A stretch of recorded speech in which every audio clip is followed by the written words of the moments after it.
बिस्मिल्लाहिर्रहमानिर्रहीम। अस्सलाम वालेकुम दोस्तों, आज के साथनामे में खुश आमदेद। मुझे उम्मीद है आप जहाँ भी होंगे खैर हाफिज़ होंगे। आखिरकार जंग जीता कौन है? इस वक्त दोनों कंट्रीज़ में ये बहस शुरू हो गई है कि जंग जीता कौन है। मैं कुछ चीज़ें आपके सामने रखूँगा, फैसला आपने करना है कि जंग जीता कौन है। इमरान खान साहब के पास मौका था, वो ज़ाया कर दिया। इमरान खान साहब के लिए अब मज़ीद बुरी खबरें कौन सी आने वाली है, इस पर बात करेंगे। तो सबसे पहले इंडिया पाकिस्तान की जंग पर आते हैं। पहला पॉइंट जिसकी वजह से मैं कह सकता हूँ कि इंडिया ये जंग हारा है, वो है कि आपने सीज़ फायर की रिक्वेस्ट अमेरिका को की।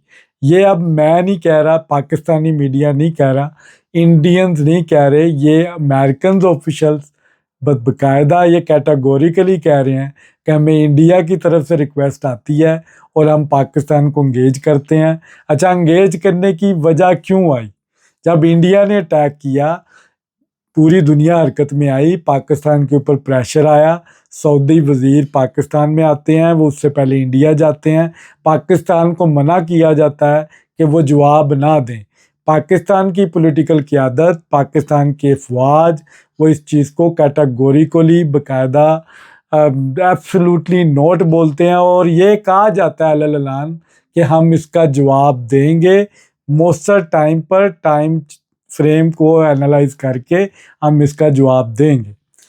अब इंडिया इस चीज़ का वेट कर रहा होता है, उससे पहले कुछ ड्रोन्स बहुत ज़्यादा आ जाते हैं, पिंडी स्टेडियम तक ड्रोन्स इनके आ जाते हैं, जिसके बाद पाकिस्तान समझता है कि अब रेड लाइन क्रॉस हो चुकी है, अब हमें रिटेलिएट करना पड़ेगा। तकरीबन पाकिस्तानी टाइम सुबह फजर के बाद ये फैसला हो जाता है कि अब हमने जो टारगेट्स लॉक किए हैं उनको अटैक करना है। पाकिस्तान के जेट्स उड़ते हैं, जो टारगेट्स उनको दिए जाते हैं वो तमाम वो अचीव करते हैं। इंडिया में सफ़े मातम बिछता है, आग ये रुई के जिस तरह पन्ने नहीं उड़ते, इस तरह इंडियन जो एयर बेस है उनको क्रैश किया जाता है।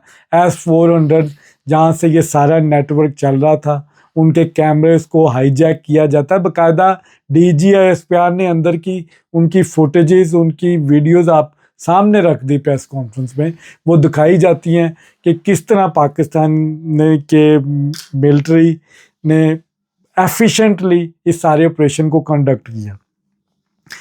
अब उसके बाद फिर रिक्वेस्टें शुरू हो जाती हैं, जो क्योंकि अब अगर मज़ीद इंडिया कोई काम करता है तो पाकिस्तान ने ये ऐलान किया हुआ था कि अब सेकंड लेवल पे हम इकनॉमिकली आपको डैमेज करेंगे। इकनॉमिकली से मुराद इस दफ़ा फर्स्ट राउंड में सिविलियन को निशाना नहीं बनाया गया, सिर्फ मिलिट्री जो साइट्स थी उनको निशाना बनाया गया और पाकिस्तान की मिलिट्री ने एफिशिएंटली निशाना बनाया टू द पॉइंट। कोई सिविल कैजुअल्टीज़ वहाँ पे नहीं हुई, आर्मी के लोग ज़रूर मरे हैं, लेकिन ये जंग थी, ये मुसल्लत की गई थी। पाकिस्तान ने बिल्कुल नहीं चाहता था कि ये जंग हम वो उसका आगाज़ करें, लेकिन पाकिस्तान वॉर्न कर रहा था, आगाज़ आप करेंगे, ख़त्म हम करेंगे। आखिरी मिसाइल पाकिस्तान की तरफ से गया, उसके बाद इंडिया की तोपें चुप हो गई हैं, तरलों पे आ गई हैं। इस वक्त पूरा इंडियन मीडिया, पूरी इंडियन अवाम इस वक्त गालम गलोच कर रही है मोदी साहब को।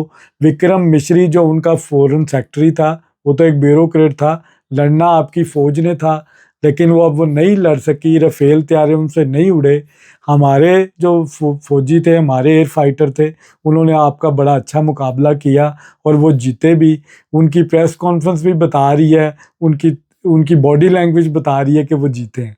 इंटरनेशनल मीडिया इस वक्त कह रहा है कि पाकिस्तान ये जंग जीता है। पाकिस्तान ने नैरो डाउन कर दिया इंडिया को, अपने से 8 साइज़ छोटा मुल्क उसने इंडिया को नाको चने चबा दिए हैं। इस वक्त रीजन में भी बेइज्जती है। पाकिस्तान के साथ तुर्की ने साथ दिया, अज़रबैजान ने दिया, उसके बाद बांग्लादेश ने दिया, चाइना जो पाकिस्तान का मेन फैसिलिटेटर था इस जंग में, जिसने पाकिस्तान को टेक्नोलॉजी दी, जिसने राफेल का तोड़ निकाला, S-400 साइट जैमर्स दिए, भरपूर टेक्नोलॉजी पाकिस्तान ने चाइना की यूज़ की। वो तमाम जितने दोस्त पाकिस्तान के साथ मुश्किल वक्त में खड़े रहे, वो काबिल ज़िक्र है, काबिल तारीफ़ है। पाकिस्तान कि एज ए पाकिस्तानी मैं इन तमाम कंट्रीज़ के लोगों का शुक्रिया अदा करता हूँ कि इन्होंने पाकिस्तान के साथ वफा की और पाकिस्तान ने भी इनकी टेक्नोलॉजी के साथ वफा की। आज J-10 की कीमत राफेल तैयारे से ज़्यादा है, मार्केट वैल्यू उसकी बड़ी है। चाइना की ग्लोबली वैल्यू बड़ी है। उसका एक और साइन है कि अमेरिका ने जो टैरिफ लगाया था चाइना के ऊपर, मेरे पास ये व्लॉग शुरू होने से पहले खबर आई है कि वो मुअत्तल कर दिया गया। दोनों साइड्स ने मुअत्तल किया और इसको दोबारा टेबल पे लेके आके इससे डिबेट करेंगे। तो चाइना की वैल्यू रीजन में बढ़ी है, चाइनीज़ टेक्नोलॉजी की एक्नॉलेजमेंट हुई है पूरी दुनिया में। और वो जो एक कॉन्सेप्ट था कि यूरोपियन टेक्नोलॉजी, यूरोपियन जहाज़, वो इस वक्त ज़मीन बोस हो चुके हैं, वो मलबे का ढेर बन चुके हैं। इस साउथ एशिया रीजन में जहाँ पे पाकिस्तान, चाइना, इंडिया बैठे हैं, यहाँ पे चाइनीज़ टेक्नोलॉजी इस वक्त दुनिया में मात दे रही है तमाम टेक्नोलॉजीज़ को। चाइना ने ये साबित किया है।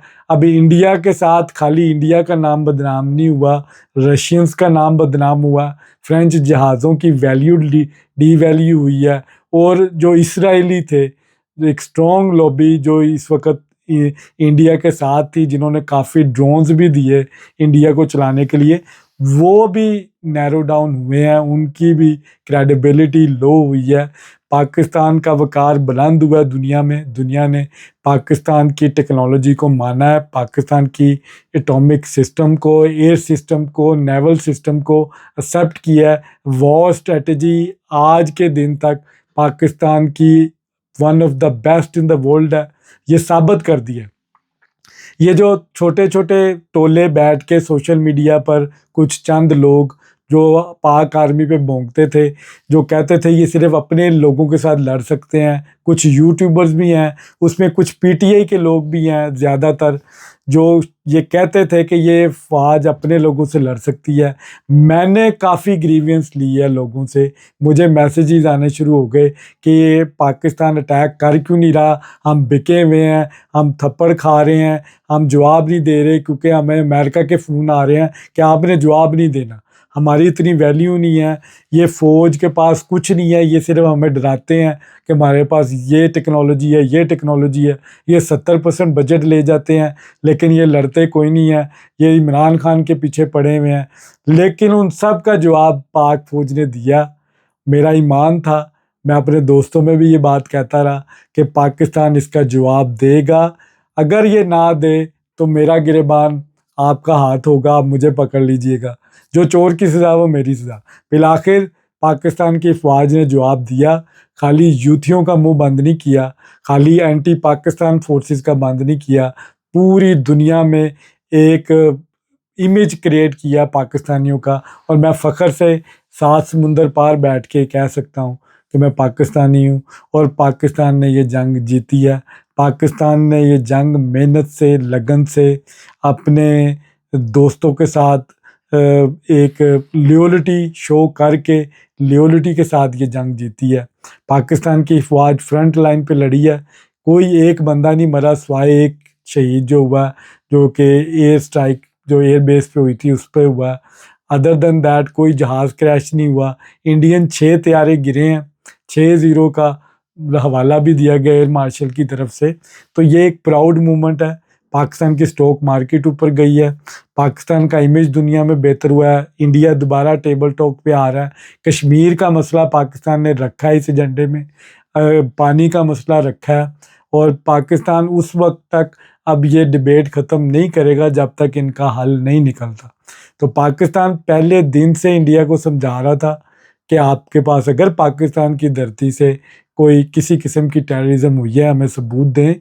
ये एक सॉल्वेंट कंट्री, एक खुद मुख्तार एटॉमिक पावर कंट्री है, उसको आप सीरिया ना समझें या यमन ना समझें जहाँ पे आप जब चाहें स्ट्राइक करें और बात अपने मोर्चों में और अपने एयर बेसिस में जाके आप बैठ जाएंगे, हम आपको जवाब देंगे।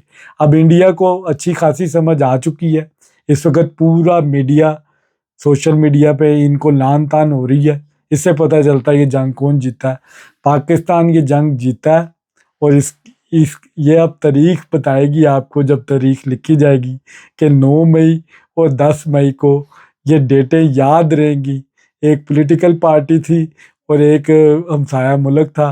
ये डेट कभी अपनी ज़िंदगी में भूलेंगे नहीं। अब इमरान खान साहब ने बहुत बड़ी अपॉर्चुनिटीज़ मेरे ख्याल से लूज़ कर दी। मैं ये बात अपने व्लॉग में कहता रहा कि पाकिस्तान है तो हम हैं, पाकिस्तान रहेगा तो कोई पॉलिटिकल पार्टी भी रहेगी, कोई रिलीजन भी रहेगा, तो कुछ चीज़ों पे, कुछ पॉइंट्स पर आपको फोरसाइट करते हुए आपको अपने नैरेटिव से विड्रॉ करना पड़ता है। आप फौज के खिलाफ थे, आप हैं, आपका पूरा सोशल मीडिया इमरान खान की आवाज़ बनता रहा, उधर जंग लगी हुई थी। मेरे पास स्क्रीनशॉट मौजूद है, जब मैं ट्विटर पे स्क्रॉलिंग करता था, इनको इमरान खान की पड़ी हुई थी। इनको इनके लिए इमरान खान ज़रूरी था। इन्होंने इमरान खान साहब का साथ नहीं दिया। सलामती कौंसिल की बाकायदा मीटिंग्स हुई, उसको बाकायदा ये बायकॉट करते रहे। उमर अयूब से मुझे बड़ा गिला है, जिनके फोर फादर्स की बाकायदा इस मुल्क के लिए कुर्बानियाँ, फ़ौज के लिए बड़ी सर्विसेज है उनकी, वो भी इस सारे कल्ट का शिकार हो गए और वो हिस्ट्री की राइट साइड पे नहीं खड़े हुए। वो सॉरी टू से वो रॉन्ग साइड पे खड़े रहे। अब इस पार्टी के साथ होगा क्या? एक तो ये मिथ भी ख़त्म होगी कि अवाम आपके साथ होती है तो जंग लड़ी जाती है। ये कल्ट, ये गंद पाकिस्तान के साथ, पाकिस्तान आर्मी के साथ नहीं भी था तो ये जंग जीती। फ़ौज के पॉइंट्स ज़्यादा हैं। जो नैरेटिव बिल्ड किया जाता था कि ये एक निकम्मी फ़ौज है, ये याह्या खान पार्ट 2 है, ये जंग नहीं लड़ सकते, ये अपने लोगों को कैद कर सकते हैं, अब वो अपर हैंड पे आ गए। आसम मुनीर की क्रेडिबिलिटी मज़ीद बढ़ी है। शहबाज शरीफ साहब ने जिस तरह रोल प्ले किया है, इसहाक डार साहब ने रोल प्ले किया है, अता तारर ने जिस तरह रोल प्ले किया है, उनकी क्रेडिबिलिटी हुकूमत की मज़ीद बढ़ी है। मौलाना फजलुर रहमान ने बड़ा वाइजली पाक फ़ौज को सपोर्ट किया है, अच्छे टाइम पर उनकी क्रेडिबिलिटी बढ़ी है। इमरान खान साहब की पार्टी और इमरान खान साहब नहीं कर सके। अब इनके लिए टेबल पर आना बड़ा मुश्किल है। वो जो कहते थे मुज़ाकरात करें, हमारी जान छोड़ें आप साहब, कुछ आप छोड़ें कुछ हमें छोड़ें, और हम कोई बीच का रास्ता निकालते हैं, इमरान खान साहब को माफ़ी दें। वो मामला तब मेरे नज़दीक अब पीटीआई इस पोजीशन में नहीं है, क्योंकि आपने पाकिस्तान फ़ौज को नहीं सपोर्ट किया। आपकी बहनें जिस तरह कहती थी कि ये जान पूछ के थप्पड़ खाएंगे और ये अटैक नहीं करेंगे, ये हिजड़ों की फ़ौज है, ये मुकाबला नहीं कर सकती, ये अपने लोगों को उठाती है, ये नामालूम कर देते हैं, ये दुश्मन से लड़ने के काबिल नहीं है, वो भी एंड पे भौंकने पे मजबूर हो गई कि पाक फ़ौज ने बड़ा एफिशिएंटली काम किया है और उनको उनकी दाद दी, उनको बाकायदा मुबारकबादें दी। तो अब आपकी मुबारकबाद के कोई फ़ायदा नहीं है। आप हिस्ट्री की रॉन्ग साइड पे खड़े रहे हैं। आपके पास मौका था, आप पाकिस्तान के साथ खड़े हो जाते, आप यकजान हो जाते। पाकिस्तान रहता तो पीटीआई रहती। अगर पाकिस्तान ही ना रहता, जिस तरह हम खुद डरे हुए थे कि पाकिस्तान का पता नहीं क्या बनेगा, इंडिया पाकिस्तान से टेक्नोलॉजी में बहुत आगे था। हमारे मुल्कों में मिसालें दी जाती थी, बाकायदा कोर्ट्स में मिसालें दी जाती थी कि आप हमसाया मुल्क इंडिया की तरफ देखें। आप टेक्नोलॉजी की बात होती थी, हम इंडिया के रेफरेंस देते थे। अब वो नैरेटिव भी ख़त्म हो गया। अब पाकिस्तान ने ये साबित कर दिया है कि इस रीजन में Pakistan is stronger than India as compared to technology, as compared to air defense, as compared to army. Pakistan की आर्मी और उनकी आर्मी का अब कोई कंपैरिजन नहीं रहा। पाकिस्तान एफिशिएंट है, पाकिस्तान ने प्रोफेशनली इस सारी एक्सरसाइज को कंडक्ट किया, लेकिन इमरान खान साहब ये लूज़ कर गए हैं। मौका था, पाकिस्तान के साथ खड़े हो जाते, अफवाज के साथ खड़े होते, उनको एक स्ट्रॉन्ग मैसेज देते, सोशल मीडिया पे अपने जो पेड लोग हैं उनको कहते कि पाक फ़ौज के बाकायदा उनके ऊपर तराने जो हैं वो अपनी वॉल्स पे शेयर करें, पाकिस्तान के झंडे शेयर करें, पाकिस्तान को सपोर्ट करें, लेकिन ऐसा नहीं हो सका।